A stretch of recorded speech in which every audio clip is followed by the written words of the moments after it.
छत्तीसगढ़ के गाँव गवई में बसे है प्रेम के डोरी।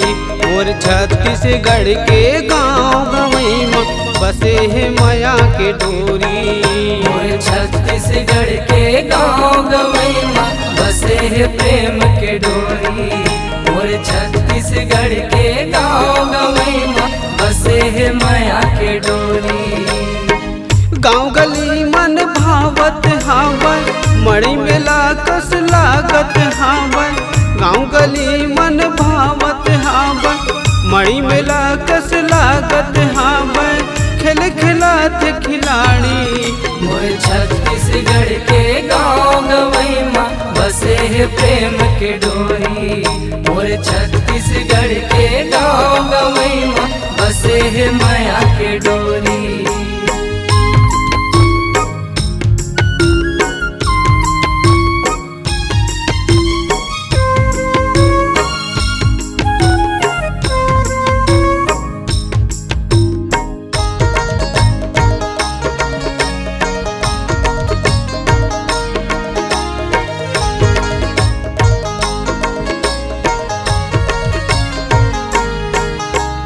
आगे जवानी बचपन बीत गए जिंदगी के खेल सिरागे। मोह माया माँ फंस गए दुनिया पैसा कौड़ी माँ भुला गे।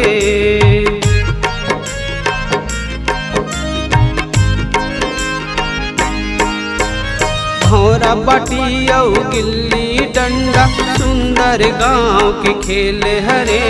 कत को बिचारा खेलत खेलत मजा लेवत है प्रेम भरे।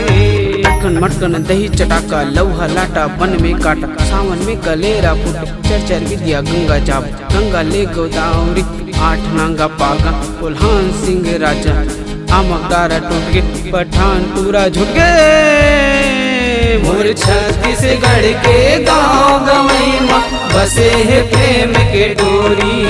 मोर छत्तीसगढ़ के गाँव गवई में बसे है माया के डोरी।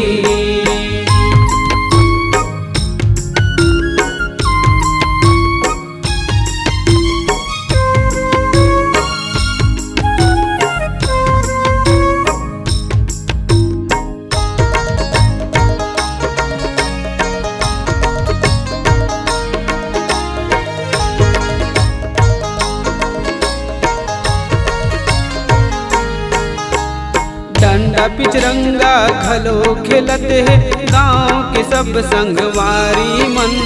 खुदा खुदा के लकड़ी ला मारत है तामला छोड़ के जाव झन।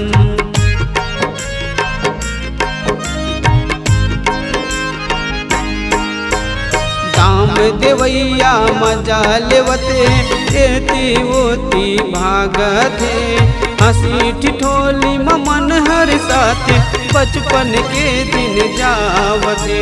चना मुर्रा चना चोर भाग में पूरा नचो। जकरे हाथ में गोटी जाही तू जाही अब्बड़ दूर। मोर छत्तीसगढ़ के गाँव गवई में बसे है प्रेम के डोरी।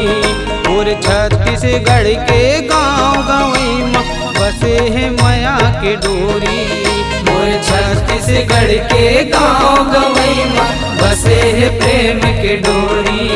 मोर छत्तीसगढ़ के गाँव गवई में बसे है माया के डोरी। घोड़ा कुदौलिया हाथी बेंदरा जन भूला तुमन गाँव के खेलला। घोड़ा कुदौलिया हाथी बेंदरा जन भूला तुमन गाँव के खेलला। करव एकर चिन्हारी मोर छत्तीसगढ़ के गाँव गवई में बसे है प्रेम के डोरी। मोर छत्तीसगढ़